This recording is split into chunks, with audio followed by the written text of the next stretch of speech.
Mark ଲିଖିତ ସୁସମାଚାର 10 ଅଧ୍ୟାୟ। ସେ ସେହି ସ୍ଥାନରୁ ପ୍ରସ୍ଥାନ କରି ଜିହୁଦା ସୀମା ଓ ଜର୍ଦ୍ଦନର ପରପାରିକି ଆସିଲେ। ଆଉ ଲୋକ ସମୂହ ପୁନର୍ବାର ତାହାଙ୍କ ନିକଟରେ ଏକତ୍ର ହୁଅନ୍ତେ ସେ ନିଜ ରୀତି ଅନୁସାରେ ସେମାନଙ୍କୁ ପୁଣି ଶିକ୍ଷା ଦେବାକୁ ଲାଗିଲେ। ଇତିମଧ୍ୟରେ ଫାରୁସୀମାନେ ତାହାଙ୍କ ନିକଟକୁ ଆସି ତାହାଙ୍କୁ ପରୀକ୍ଷା କରି ପଚାରିଲେ, ଆପଣ ସ୍ତ୍ରୀ କି ପରିତ୍ୟାଗ କରିବା କଣ ପୁରୁଷ ପକ୍ଷରେ ନ୍ୟାୟସଙ୍ଗତ? ସେ ସେମାନଙ୍କୁ ଉତ୍ତର ଦେଲେ, ମୋଶା ତୁମ୍ଭମାନଙ୍କୁ କି ଆଜ୍ଞା ଦେଇଅଛନ୍ତି? ସେମାନେ କହିଲେ, ତ୍ୟାଗପତ୍ର ଲେଖି ସ୍ତ୍ରୀ କି ପରିତ୍ୟାଗ କରିବା ନିମନ୍ତେ ମୋଶା ଅନୁମତି ଦେଇଅଛନ୍ତି। ସେଥିରେ ଯୀଶୁ ସେମାନଙ୍କୁ କହିଲେ, ତୁମ୍ଭମାନଙ୍କ ହୃଦୟର କଠିନତା ଦେଖି ସେ ତୁମ୍ଭମାନଙ୍କ ନିମନ୍ତେ ଏହି ଆଜ୍ଞା ଲିପିବଦ୍ଧ କରିଅଛନ୍ତି। କିନ୍ତୁ ସୃଷ୍ଟିର ଆରମ୍ଭରୁ ସେ ସେମାନଙ୍କୁ ପୁରୁଷ ଓ ସ୍ତ୍ରୀ କରି ସୃଷ୍ଟି କଲେ। ଏହି କାରଣରୁ ପୁରୁଷ ଆପଣା ପିତାମାତାଙ୍କୁ ପରିତ୍ୟାଗ କରିବ, ଆଉ ସେ ଦୁହେଁ ଏକାଙ୍ଗ ହେବେ। ଏଣୁ ସେମାନେ ଆଉ ଦୁଇ ନୁହନ୍ତି, କିନ୍ତୁ ଏକାଙ୍ଗ ଅଟନ୍ତି। ଅତଏବ ଈଶ୍ୱର ଯାହା ସଂଯୁକ୍ତ କରିଅଛନ୍ତି, ମନୁଷ୍ୟ ତାହା ବିଭିନ୍ନ ନ କରୁ। ପରେ ଶିଷ୍ୟମାନେ ଘରେ ତାହାଙ୍କୁ ଏ ବିଷୟ ପୁନର୍ବାର ପଚାରିବାକୁ ଲାଗିଲେ। ସେଥିରେ ସେ ସେମାନଙ୍କୁ କହିଲେ, ଯେ କେହି ଆପଣା ସ୍ତ୍ରୀ କି ପରିତ୍ୟାଗ କରି ଅନ୍ୟକୁ ବିବାହ କରେ, ସେ ତାହା ବିରୁଦ୍ଧରେ ବ୍ୟଭିଚାର କରେ। ଆଉ ଯଦି ସ୍ତ୍ରୀ ଆପଣା ସ୍ୱାମୀ କି ପରିତ୍ୟାଗ କରି ଅନ୍ୟକୁ ବିବାହ କରେ, ତେବେ ସେ ବ୍ୟଭିଚାର କରେ। ସେ ଯେପରି ଶିଶୁମାନଙ୍କୁ ସ୍ପର୍ଶ କରନ୍ତି, ଏଥିପାଇଁ ଲୋକେ ସେମାନଙ୍କୁ ତାହାଙ୍କ ନିକଟକୁ ଆଣିବାକୁ ଲାଗିଲେ। ମାତ୍ର ଶିଷ୍ୟମାନେ ସେମାନଙ୍କୁ ଧମକ ଦେଲେ। ଯୀଶୁ ତାହା ଦେଖି ବିରକ୍ତ ହୋଇ ସେମାନଙ୍କୁ କହିଲେ, ଶିଶୁମାନଙ୍କୁ ମୋ ନିକଟକୁ ଆସିବାକୁ ଦିଅ, ସେମାନଙ୍କୁ ମନା କର ନାହିଁ, କାରଣ ଈଶ୍ୱରଙ୍କ ରାଜ୍ୟ ଏହି ପ୍ରକାର ଲୋକମାନଙ୍କର।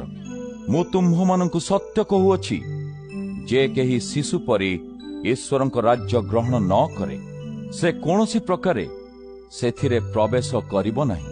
ପୁଣି ସେ ସେମାନଙ୍କୁ କୋଳରେ ଘେନି ଓ ସେମାନଙ୍କ ଉପରେ ହାତ ଥୋଇ ସେମାନଙ୍କୁ ଆଶୀର୍ବାଦ କଲେ।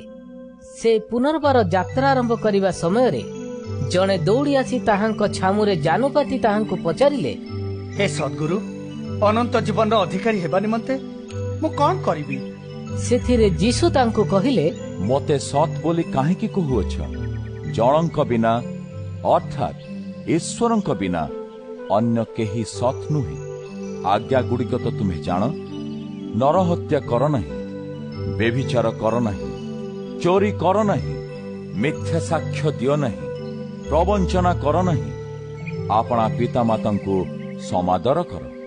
ସେ ତାହାଙ୍କୁ କହିଲେ, ହେ ଗୁରୁ, ଏହି ସମସ୍ତ ମୁଁ ଯୌବନ କାଳରୁ ପାଳନ କରି ଆସିଅଛି। ଯୀଶୁ ତାଙ୍କ ପ୍ରତି ଏକ ଦୃଷ୍ଟିରେ ଚାହିଁ ତାଙ୍କୁ ସ୍ନେହ କଲେ ଓ କହିଲେ, ତୁମ୍ଭର ଗୋଟିଏ ବିଷୟ ଊଣା ଅଛି।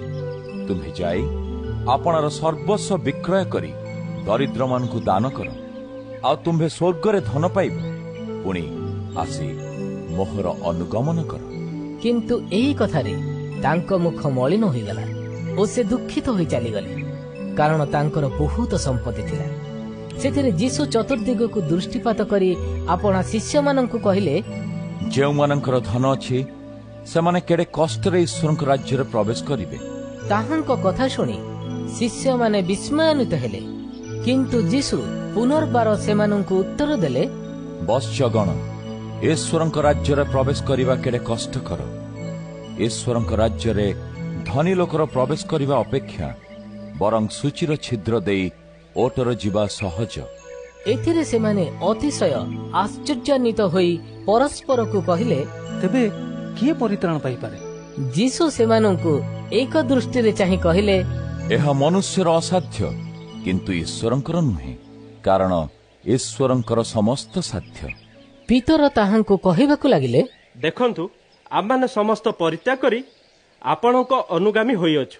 ଯୀଶୁ କହିଲେ, ମୁଁ ତୁମ୍ଭମାନଙ୍କୁ ସତ୍ୟ କହୁଅଛି, ଯେଉଁ ଲୋକ ମୋହର ଓ ସୁସମାଚାର ନିମନ୍ତେ ଗୃହ କିମ୍ବା ଭ୍ରାତା କି ଭଗ୍ନୀ କି ମାତା କି ପିତା କି ସନ୍ତାନ ସନ୍ତତି କି ଭୂମି ପରିତ୍ୟାଗ କରିଅଛି, ଆଉ ଏବେ ଇହ କାଳରେ ତାଡ଼ନା ସଙ୍ଗେ ସଙ୍ଗେ 7 ଗୁଣରେ ଗୃହ, ଭ୍ରାତା, ଭଗ୍ନୀ, ମାତା, ସନ୍ତାନ ସନ୍ତତି ଓ ଭୂମି, ପୁଣି ପରକାଳରେ ଅନନ୍ତ ଜୀବନ ନ ପାଇବ, ଏପରି ଲୋକ କେହି ନାହିଁ।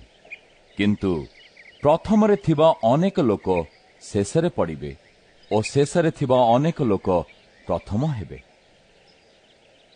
ସେମାନେ ଜିରୁସାଲମକୁ ଯାତ୍ରା କରୁଥିବା ସମୟରେ ପଥ ମଧ୍ୟରେ ଥିଲେ ଓ ଯୀଶୁ ସେମାନଙ୍କ